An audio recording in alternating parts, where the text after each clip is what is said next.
diz assim a palavra de Deus. Marcos 16, 9 a 20. E Jesus, tendo ressuscitado na manhã do primeiro dia da semana, apareceu primeiramente a Maria Madalena, da qual tinha expulsado 7 demónios. E partindo ela, anunciou àqueles que tinham estado com ele, os quais estavam tristes e chorando. E ouvindo eles que vivia e que tinha sido visto por ela, não o creram. E depois manifestou-se noutra forma a 2 deles que iam de caminho para o campo. E indo estes, anunciaram-no aos outros, mas nem estes ainda creram. Finalmente apareceu aos 11, estando eles assentados juntamente, e lançou-lhes em rosto a sua incredulidade e dureza de coração, por não haverem crido no que o tinham visto, nos que o tinham visto já ressuscitado. E disse-lhes: ide por todo o mundo, pregai o Evangelho a toda a criatura. Quem crer e for batizado será salvo, mas quem não crer será condenado. E estes sinais seguirão aos que crerem.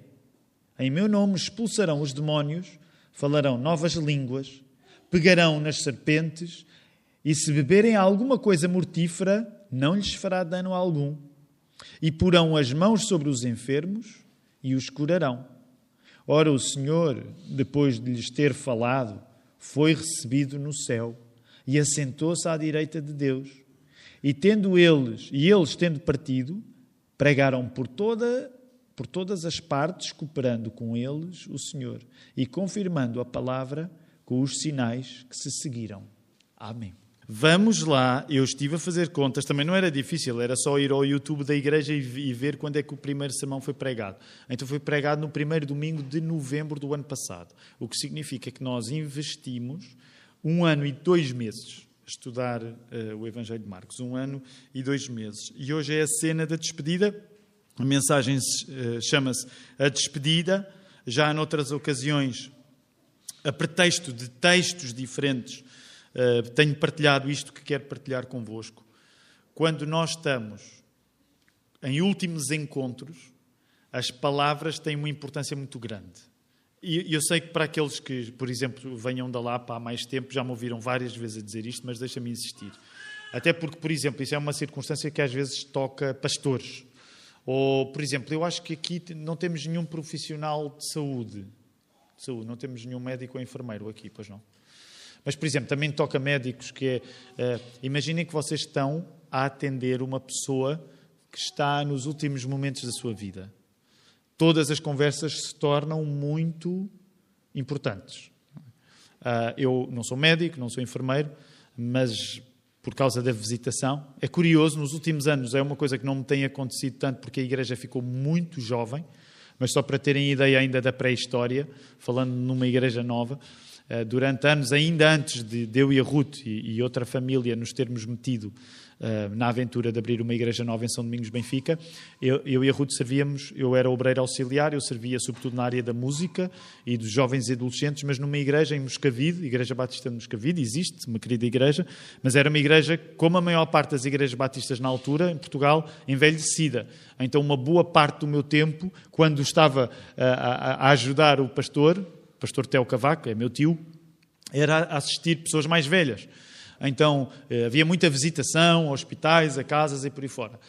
E por exemplo, já aconteceu estar em contextos onde estava a visitar alguém. Aliás, curiosamente, isto até aconteceu logo no início da nossa chegada à Lapa, porque inesperadamente adoeceu a mãe do irmão Sérgio, quando ninguém estava à espera, e em menos de uma semana está a fazer agora, portanto foi nesta altura, foi mesmo nesta altura. Foi entre o Natal e o final de ano em 2012, no final de 2012, portanto está a fazer 12 anos agora, 12 anos. E eu recordo-me de estar a visitar a irmã Manuela, horas antes dela partir. Ela já não estava consciente, mas ainda nos dias antes, quando se visita alguém que nós sabemos que já não deve durar muito, nós queremos ser muito intencionais com as palavras. E, portanto, uma vez mais, é também esse quadro que tu vais encontrar neste texto. Há uma grande intencionalidade na mensagem última que Jesus quer atravessar. Volta lá ao texto. Nós hoje estamos numa igreja, é uma plantação de igreja, não é uma igreja autónoma, mas se Deus permitir assim será no futuro. É uma igreja de campeões da teologia, porque eu ainda agora ouvi e o João veio-me dizer, como é que tu disseste, João? Eu tenho de aturar cada coisa nestes obreiros. E como é que tu disseste? Qual foi a expressão que tu usaste? Ele disse, veio ter comigo e vê lá o que é que vais pregar. Porquê? Eu vou explicar porquê. Este texto, olhem para as vossas Bíblias, por exemplo, na minha tradução não há nenhum sinal especial, a partir do verso 9. Mas vejam lá, nas vossas traduções, bem, se vocês estiverem nas aplicações, eu não sei se nota, mas alguém no verso 9 tem algum elemento gráfico especial no verso 9? Tem um colchete ou como é que nós diríamos, eventualmente uns parênteses retos, não é? Então, o que é que significa? Eu não sei se tu sabias isso, é por isso que eu tinha este campeão da teologia aqui a avisar-me, vê lá o que é que vais pregar, que é, esta parte final do Evangelho de Marcos não está nos manuscritos mais antigos. Não está. Então, gera um grande debate nos teólogos. E vamos dizer, porque isto é sempre subjetivo, porque não há sondagens precisas acerca disso. Mas eu acho que é justo dizer, a maior parte dos teólogos acredita que este fecho do Evangelho de Marcos não é original. Como não está nos manuscritos mais antigos que nós temos da Bíblia. O que é que são os manuscritos mais antigos? São os exemplares das Bíblias mais antigos que nós temos. Como ele não está nos manuscritos mais antigos, a maior parte, eu acho que é justo dizer a maior parte, dos teólogos acha que não é para ser levado como canónico. Foi isso que o João disse, não sei o que, vê lá, olha que não vais pregar uma parte canónica da Bíblia. Então, o que é que isto pode significar? Não temos a certeza absoluta, mas a maior parte do consenso tem sido isso. Isto que nós estamos a ver aqui, ainda hoje se debate muito, mas provavelmente não foi esta a maneira como o Evangelho de Marcos terminou. E depois, como vocês podem imaginar, há teorias. Há teorias que eventualmente pode ter faltado uma página, desapareceu uma página. Há teorias que pode ter sido um acréscimo, tendo em conta a falta do material. Por exemplo, uma das coisas que se diz é que a linguagem usada, no original, já é bastante diferente.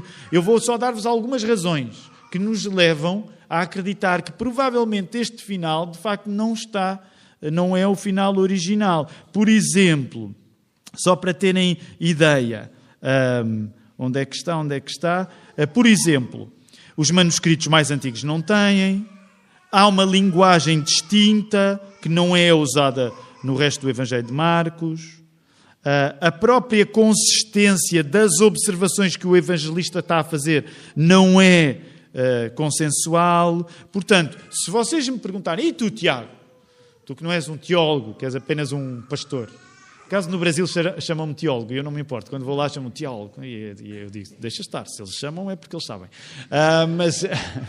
Mas em Portugal eu sou apenas um pastor. Se me perguntarem, qual é a tua opinião?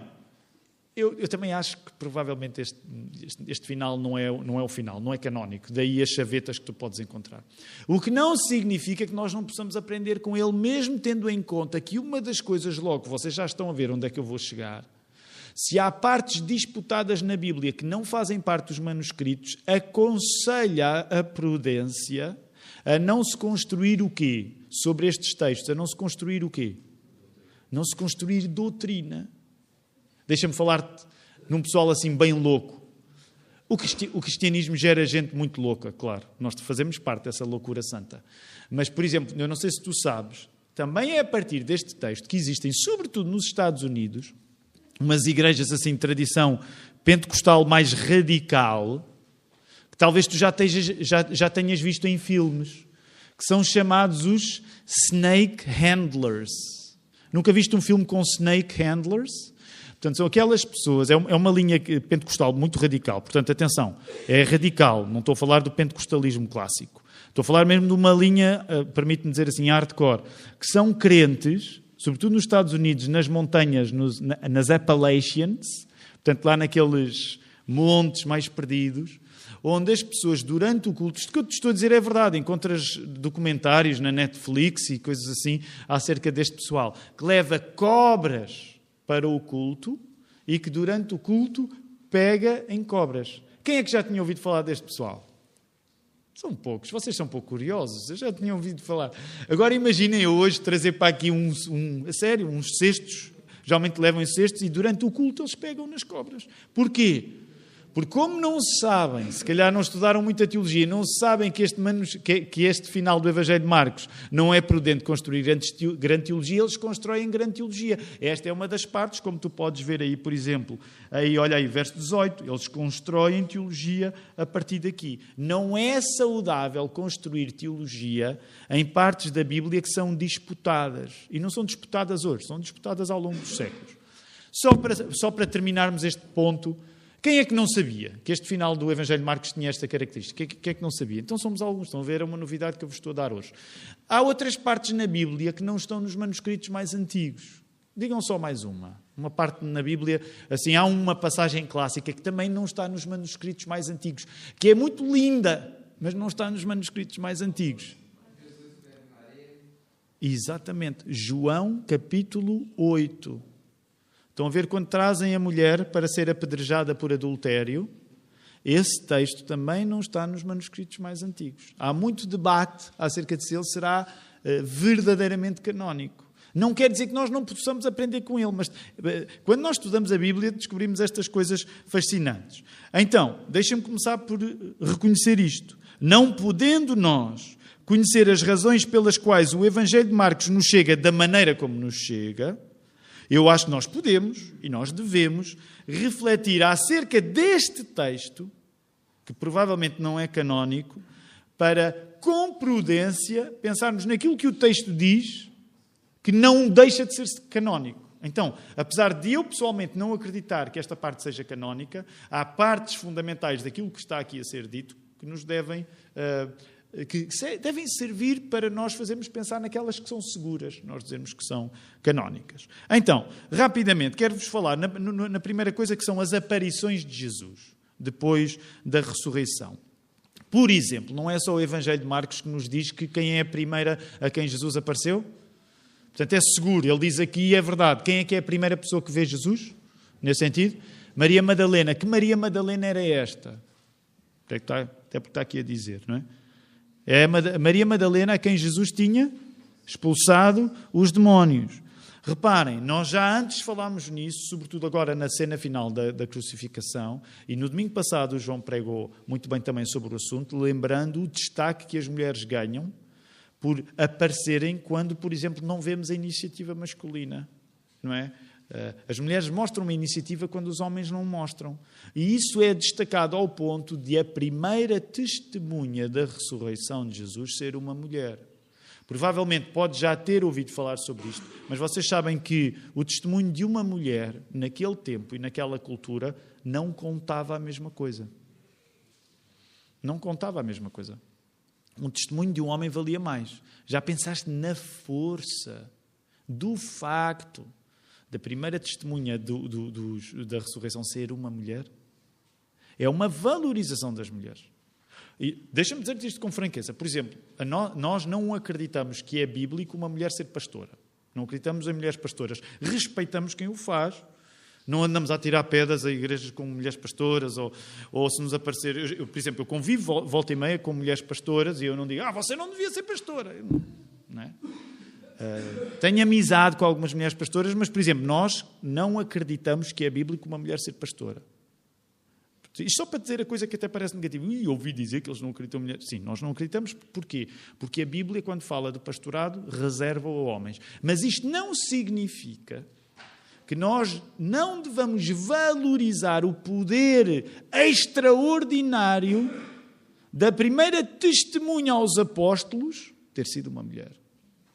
Também foi isto que, independentemente depois dos debates que os cristãos podem ter acerca da questão da liderança feminina ou não, fez com que o cristianismo reconhecesse o papel da mulher como nenhuma outra religião reconhece. Porque o testemunho de uma mulher conta. E aqui está a Maria Madalena. É ela que recebe primeiro. Depois, logo a seguir, reparem, há um padrão aqui, que é, e este é interessante, este padrão, nesta parte do Evangelho de Marcos, o padrão é este. A transmissão acontece da novidade e como é que a transmissão, o que é que a transmissão está a gerar? Olha lá para o texto, o que é que está a gerar? E vou-te dar uma pista. Vê, por exemplo, o verso 11, vê o verso 13. Portanto, há um anúncio, Jesus ressuscitou, Maria Madalena já ouviu, começa a passar a mensagem, mas qual é o padrão que acontece? As pessoas não creem. Ceticismo. E isso tu não encontras só neste final não canónico do Evangelho de Marcos. Vais encontrar nos outros Evangelhos. Há dúvida. Por isso mesmo, no verso 14, tu vês os próprios discípulos. E o que é que acontece? Os próprios discípulos, verso 14, finalmente apareceu aos 11. Estando eles assentados juntamente, e lançou-lhes em rosto a sua incredulidade e dureza de coração, por não haverem crido nos que o tinham visto já ressuscitado. Tu tens várias aparições, e deixa-me dizer-te, aqui em 2011, quando preguei este texto, aliás, dia 9 de dezembro de 2012, foi quando ele foi pregado. Na altura, eu fiz uma lista das aparições, muito trabalhinho que eu fazia na altura. Deixa-me dizer-te, queres uma lista das aparições? Maria Madalena, podes tomar nota, não precisas. Outras mulheres, Simão Pedro, a 2 no caminho de Emaús, curiosamente são mencionados aqui também. Aos discípulos, exceto Tomé. Ok? Só aqui tens várias aparições. Depois, no segundo domingo, aos discípulos com Tomé. Depois, mais tarde, algum tempo depois, aos 7 discípulos no mar da Galileia, onde Pedro é reabilitado, em João 21. Depois, algum tempo mais tarde, aos 11 num monte. E depois ainda, como diz 1 Coríntios 15, a mais de 500. E depois, como diz 1 Coríntios 15, a Tiago. E depois, no dia 40º, na Ascensão, a 11 e a muitos outros. Há muita gente que viu Jesus. Há várias aparições de Jesus. Pois, se tu quiseres ter o detalhe, podes dizer-me que eu envio-te as passagens bíblicas para todas estas aparições de Jesus, mas são várias. O Evangelho de Marcos, no seu fim, confere à ascensão de Cristo um caminho para a glória junto do Pai, estando à sua direita. E o resultado da ascensão, e agora já estamos a pensar, por exemplo, no início do livro dos Atos dos Apóstolos. Como vocês sabem, o livro dos Atos dos Apóstolos faz parte de um outro livro. Qual é o livro de que os Atos dos Apóstolos fazem parte? É o Evangelho de Lucas. Então, uma coisa muito engraçada. Jesus ascende ao céu e o que é que acontece? Lembram-se, há um detalhe que eu acho sempre muita graça. Jesus ascende ao céu, os discípulos ficam a olhar para o céu, Jesus desapareceu. Eu consigo imaginar, eles olha, já não vejo. Não sei, isto não está na Bíblia, não é? Mas... E o que é que acontece naquela altura? E o que é que os anjos dizem? É isso, não é? O Newton está a parafrasear, meus amigos, não é hora para vocês estarem a olhar para o céu. E eu acho sempre na minha opinião, acho que tem uma certa piada isso, que é, naturalmente, eles estão a olhar para Jesus, Jesus vai subindo aos céus, desaparece, eles ficam a olhar e de repente aparece o vai lá pessoal, vamos lá despachar. Porquê? Porque o que é que Jesus tinha dito? O que é que Jesus tinha dito e que está aqui sublinhado neste final do Evangelho de Marcos? Está sublinhado na ordem que eles receberam no verso 15. O que é que Jesus lhes tinha dito? O que é que eles tinham de fazer? Eles tinham de ir pregar a todo o lado. O John Stott, e agora estou a dizer de cor, não tenho a certeza, mas o John Stott tem uma expressão muito curiosa em que ele diz: nós, os discípulos, não são astrónomos, são missionários. O nosso negócio não é estarmos a olhar para o céu. O nosso negócio é estarmos a espalhar a palavra na terra. E foi isso que aconteceu. Logo, a ascensão de Jesus à direita do Pai é um rastilho missionário. Nós hoje estamos aqui em Portugal, em Algés, no século XXI, porque estas coisas foram obedecidas pelos cristãos. Isto não ficou como uma seitazinha do Médio Oriente, cuja maior probabilidade era acabar como tantas outras seitas que já existiram em tantos lugares do mundo. Não. Houve uma obediência. Porquê? Porque Jesus Cristo à direita do Pai é um rastilho para a ação missionária. Agora, eu quero terminar chamando a atenção de duas coisas. Em primeiro lugar, está relacionado com este padrão de ceticismo, que mesmo podendo não ser canónico, este final do Evangelho de Marcos nos quer ensinar. E eu agora gostava que tu pensasses não só no ceticismo dos outros, mas no teu primeiro. Vamos começar por admitir que nós hoje vivemos num contexto em que ser cético muitas vezes é associado... A pessoa cética... Deixem-me perguntar-vos assim. A pessoa que é cética muitas vezes passa por ser quê? Se a pessoa se mostra cética, parece que ela é mais quê? Que é mais? Arrogante, naturalmente, se for mal criada e tudo, não é? Mas a pessoa que é cética, se a pessoa é cética, muitas vezes a pessoa que é cética pode passar por quê? Por inteligente, por sábia. Concordam comigo? No sentido em que são os crédulos que acreditam em qualquer coisa. Porquê que eu quero chamar a tua atenção nisso? Porque nós temos de admitir que vivemos numa cultura que muitas vezes valoriza o ceticismo como sinal de inteligência. O que significa que nós, ao acreditarmos, vamos muitas vezes passar por gente ingênua, crédula, no pior das hipóteses, vou usar uma palavra não tão agradável, mas papalvos. E eu agora gostava que pensasses na tua experiência. Tu nunca sentiste que ao afirmares a tua fé publicamente, disseste, não, eu acredito mesmo nisso. Nunca sentiste que ao dizeres uma coisa destas, as pessoas olharam para a tua volta de uma maneira estranha? Eu sinto, às vezes, eu, por exemplo, há uns tempos estava a ter uma conversa entre os doutores, não era o menino entre os doutores, o texto que o Manel hoje pregou, mas há uns tempos eu estava a ter uma conversa não era entre doutores, mas era num ambiente académico, e tinha falado, e há uma pessoa que coloca uma pergunta, e no final dela dizer, eu acho que foi bom o mundo ter abandonado essas crenças religiosas. E a determinada altura eu digo, não, mas eu acredito mesmo nessas crenças religiosas, que o Senhor estava a dizer que era bom o mundo ter abandonado. Então eu sei que quando nós dizemos isto, mesmo que as pessoas não tenham uma má vontade contra nós, mas de facto elas olham para nós como assim? Tu acreditas? Como assim? Tu acreditas que Jesus era Deus? Como assim? Tu acreditas que Ele ressuscitou? Tu acreditas que isto é literal? Então, porquê que vos estou a falar nisso? Porque temos de começar por admitir que muitas vezes o ceticismo é visto como um sinal de inteligência. E que nós próprios vamos ser tentados a não querer ser vistos como gente crédula. Mas deixa-me dizer-te, pensa nisto. Este final do Evangelho de Marcos, mesmo não sendo canónico, esta parte final, ela faz uma coisa que é consistente com o resto do Evangelho, que é uma censura do ceticismo. Porque Jesus passou a vida a censurar o ceticismo das pessoas. Portanto, não faz sentido nós terminarmos o Evangelho de Marcos depois de 1 ano e 2 meses com uma atitude cética. Nós temos de acreditar, não somente em termos teóricos, eu acredito que a Bíblia é a palavra de Deus.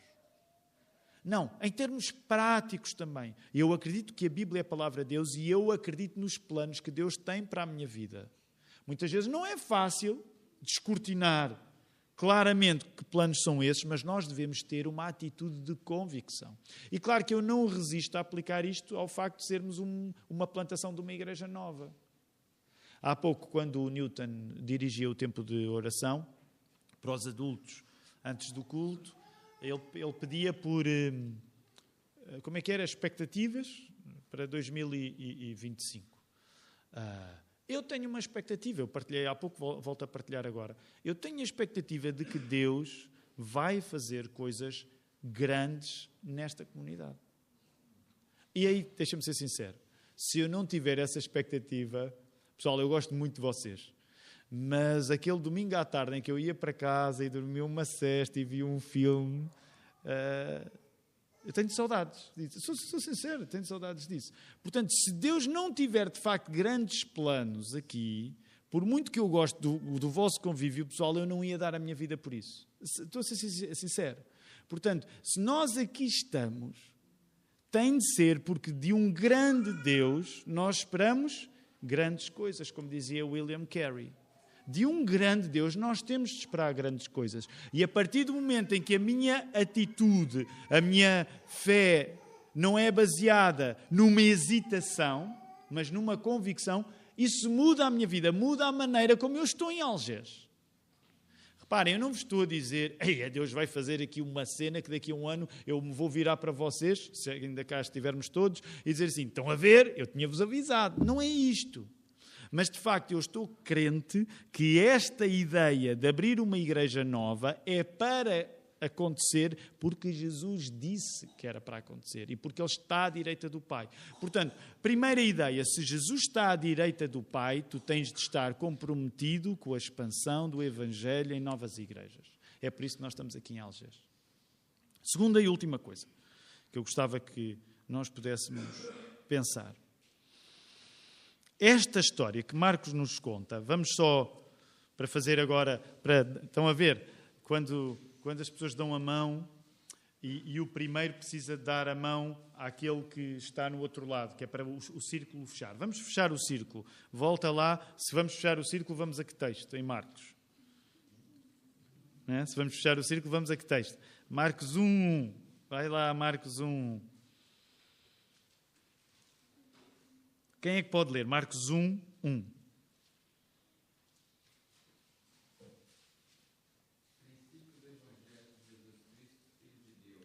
Princípio do Evangelho de Jesus Cristo, Filho de Deus, como o irmão Rondi acabou de ler.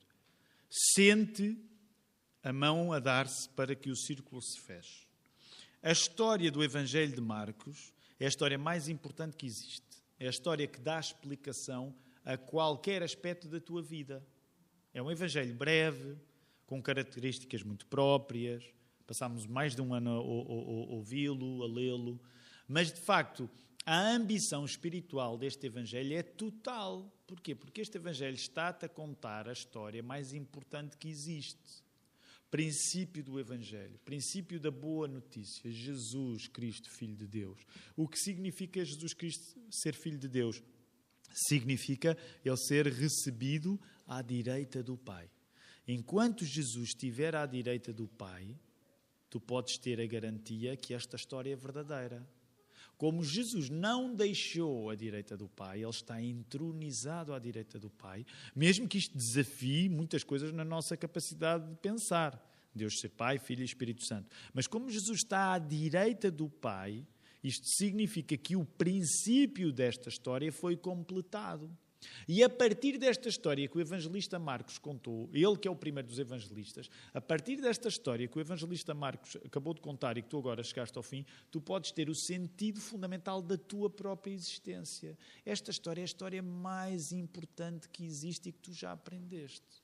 E permite-me agora deixar-te um desafio. Que tu não, repara, o desafio que eu te quero deixar, tu não tens de o viver da mesma maneira como eu vivo. Mas deixa-me dizer-te como é que eu tenho vivido este desafio desde que nós, em 2011, estudámos o Evangelho de Marcos. E vou-te falar numa disciplina que é pessoal. Novamente, tu não precisas ter a mesma disciplina pessoal que eu tenho. Mas para mim tem sido muito útil. Aqueles irmãos que estão há mais tempo e que passaram por este estudo sabem do que eu estou a falar. E aqueles que estão há mais tempo na Lapa, mesmo que tenham chegado há menos tempo, sabem que inevitavelmente o Evangelho de Marcos se tornou, como é que se diz, um go-to, não é? O Evangelho de Marcos é, inevitavelmente, um instrumento de preparação que nós usamos na Igreja da Lapa. Porquê? Porque quando nós, em 2011, lemos o Evangelho de Marcos do início ao fim, para terminar em 2012, eu resolvi, na altura, dizer assim, eu não vou desperdiçar o facto de ter passado mais de um ano a estudar este Evangelho. Eu não vou desperdiçar o facto da história de Jesus me ter sido apresentada com tempo para ser lida, com tempo para ser refletida, com tempo para ser meditada. O que eu resolvi, e novamente, agora estou a falar do meu exemplo, isto não tem de ser assim para ti, mas o que eu resolvi é, eu vou fixar a estrutura do Evangelho de Marcos e ela vai ser a minha ferramenta especial de cada vez que eu queira formar alguém na Escritura. De cada vez que eu queira ensinar a alguém o que o cristianismo é, será o Evangelho de Marcos. Sabem que é óbvio que tem mais impacto dizer isto hoje, mais de 10 anos depois, do que dizer na altura apenas como uma vontade. Porquê? Porque significa que mais de 10 anos depois, esta ferramenta tem sido muito útil para mim. Porque de cada vez em que eu penso em levar alguém até à fé, é o Evangelho de Marcos a maneira como eu faço isto. A maneira como a Igreja tem feito isto. No passado, por exemplo, já tivemos classes de escola dominical só dedicadas ao Evangelho de Marcos. Porquê é que eu te estou a deixar isto nas mãos?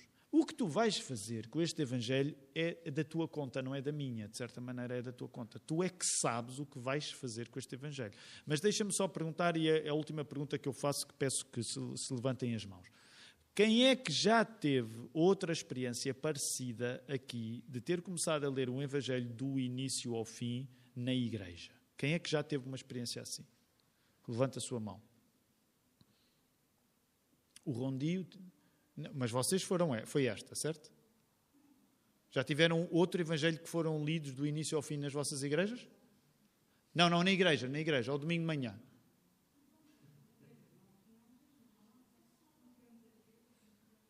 Como? Eu vou voltar a fazer a pergunta. Isto entre mim e a Ruth acontece às vezes, que eu pergunto e ela não entende, ou ela diz alguma coisa e eu não entendo. Eu sei que nos vossos casamentos não, vocês entendem-se muito bem, mas quem é que já noutra ocasião, em sermões de domingo, estudou do início ao fim um Evangelho? Não, estudou na igreja. O irmão Rondi levantou a mão, vocês não, certo? Tirando esta, não, era isso. Então eu estava certo. O Tiago, o irmão Rondi, mais alguém levantou? Então pronto, 2 pessoas. Quais foram os evangelhos que vocês leram do início ao fim? João? Tiago. Mateus? Do início ao fim? Quanto tempo levaram a igreja? Ok, do início ao fim, uau. Rondi, lembras-te do tempo que levaste? O tempo que se levou? 6 meses. E foi João? Foi mais condensadinho, até porque o Evangelho de João... Pronto, mas isto para dizer, corresponde à minha expectativa. Uma minoria de nós tem essa oportunidade. Agora, o que eu gostava de dizer é, agarra a oportunidade desta experiência minoritária tornar-se útil para ti. Útil no teu dia-a-dia. Para que, por exemplo, quando tu conversas acerca de Jesus... As circunstâncias mais importantes que tu tenhas para partilhar não sejam as circunstâncias da tua vida. E permite, aqui que eu quero terminar, permite-me fazer uma comparação. E esta comparação é da minha observação, portanto tu podes ter uma observação diferente da minha. Muitas vezes, pelo menos isso acontecia comigo até ler o Evangelho de Marcos, quando eu falava da minha fé, por falta de disciplina bíblica, a minha tendência é que quando queria falar alguma coisa acerca da minha fé, eu usava sobretudo circunstâncias da vida de quem? Imagina lá, quais eram as circunstâncias da vida de quem que eu usava? Da minha própria vida. Eu queria falar da minha fé e usava circunstâncias da minha vida para tentar falar de Jesus. O que é que mudou depois de eu ter estudado o Evangelho de Marcos, há mais de 10 anos? Eu passei a usar circunstâncias da própria vida de Jesus. Isto não quer dizer que é errado tu usar circunstâncias da tua vida para falar de Jesus. Isso é até recomendável. Mas quer dizer que a partir do momento em que esta história entrou no meu coração, as circunstâncias que Jesus viveu tornaram-se a melhor apresentação de quem Jesus é. E não as circunstâncias da minha vida. Compreendes? Não desperdices o ano e 2 meses que nós investimos a conhecer Jesus. Um dos desejos, quando eu e o pastor Filipe decidimos, vamos para o Evangelho de Marcos, é que nós sabemos o quanto marcou a nossa igreja quando o fizemos há mais de 10 anos. E nós pensámos, sobre esta pedra temos de estabelecer Algés também. O facto de termos investido mais de 1 ano a conhecer Jesus. A minha oração para nós, nesta manhã, em que nós terminamos o estudo do Evangelho de Marcos, e eu não consegui produzir lágrimas, lamento, mas é que aquilo que tu investiste ao ouvir falar sobre Jesus te fortaleça para viveres diariamente com mais intensidade com Ele e testemunhando dele a outros. Que o Senhor nos ajude a fazer isto no final de 2024, para que aquilo que aqui aconteceu possa ter uma projeção futura muito grande na nossa vida. Vamos responder com louvor. Obrigado, Senhor, por esta última reunião em 2024. Obrigado pelo ano que nos deste. Ó Senhor, se nós formos sinceros, poderíamos pensar no ano que nos deste, com alegrias, com tristezas, com surpresas. Ó Senhor, e nós queremos fechar este ano, e sabemos que são apenas datas, são apenas organizações mentais que nós colocamos no tempo, e Tu estás acima do tempo, nos chamas a ver além do tempo também, a confiarmos em Ti, independentemente da circunstância que estamos a viver, mas dá-nos um coração sábio, de modo a que saibamos contar os dias que temos. Obrigado, Senhor, nós queremos Te agradecer, obrigado porque chegarmos ao final de um plano é uma parte muito importante de o vermos cumprido. Obrigado porque chegámos ao final deste Evangelho. Ó Senhor, nós queremos pedir que o nosso conhecimento da palavra não seja uma coisa teórica, mas uma razão para sermos testemunhas de Jesus mais eficazes. Senhor, Tu sabes, porque és o único que tem o tempo nas Tuas mãos, Tu sabes aquilo que vais querer fazer connosco durante 2025.